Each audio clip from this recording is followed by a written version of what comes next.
কিছু কিছু আপনজন বা বাবা মা থেকে থাকে কিছু কিছু পরিবারে, বিশেষ করে তারা না সন্তানদের ওপর দোষারোপ করে বা ভাই বোনদের ওপরও দোষারোপ করে যে তারা কেন আলাদা বাড়ি করে চলে গেছে, তারা কেন পৈতৃক সম্পত্তি বিক্রি করে দিয়েছে, কেন তারা চলে গেল, তাহলে তো তাদের কোনো বিপদ আপদ হলে আমরা দেখব না।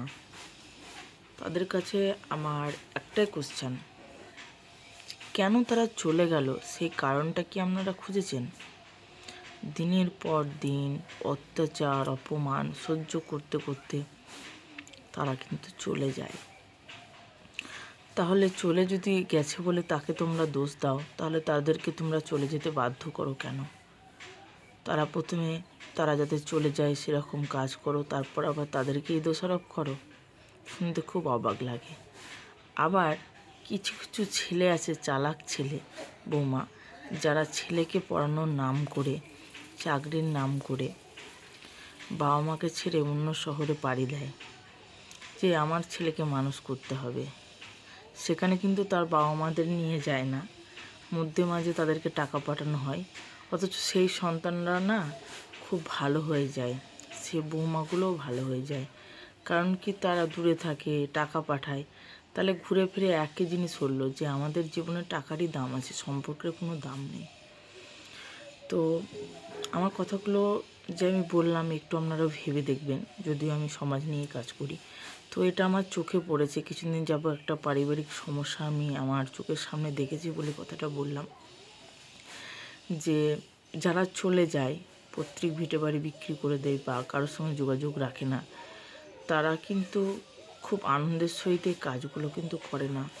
তাদের যাওয়ার পেছনে প্রতিটা আঘাত, প্রতিটা ক্ষত বিক্ষত তাদের কাজ করে। আমি বোধহয় ব্যাপারটা আপনাদের বোঝাতে চেয়েছি। তাই আপনারা যারা বাবা মা আছেন বা আত্মীয় স্বজন আছেন, তাদের প্রিয়জনদের আটকে রাখতে চান নিজের কাছে, তাহলে বলবো সবার আগে ব্যবহারটা ভালো করুন। তাকে দোষ না দিয়ে নিজের ব্যবহারটা ভালো করুন। আপনারা তাদেরকে জ্বালাবেন, পোড়াবেন, যখন যা খুশি করবেন, আর তারা আপনাদের সঙ্গে সম্পর্ক শেষ করে দিলে তারা বেইমান, তারা অন্যায়, এটা কি হতে পারে? তাই না? তো হ্যালো এভরিওয়ান, আমি জ্যোতি। তো আমি তোমাদের জ্যোতিদি বলছি। আমি কয়েকদিন যাব ভিডিও করতে পারছি না, কারণ আমাদের একজন রিলেটিভ মারা গেছে। আমার চোখ বুকের অবস্থা দেখে বুঝতে পারছো আমাদের অসহ্য চলছে।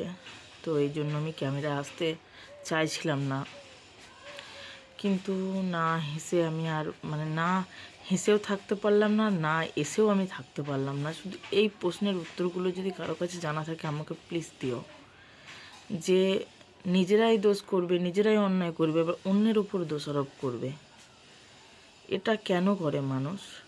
সেটার উত্তর কেউ যদি জানা থাকলে আমাকে কমেন্ট বক্সে জানাবেন প্লিজ। তো গুড আফটারনুন সকলকে, আশা করছি অনেক অনেক আপনারা ভালো আছেন। আমিও মোটামুটি আছি, কতটা ভালো আছি চোখ মুখ দেখলেই বুঝতে পারছেন। তো খুব তাড়াতাড়ি ভালো রিয়েল লাইফে ফিরবো ভাবছি, বাস্তবে আসবো, আপনাদের সঙ্গে ভিডিওতে আসবো, গল্প করব। দেখা হবে নেক্সট ভিডিওতে। Thank you.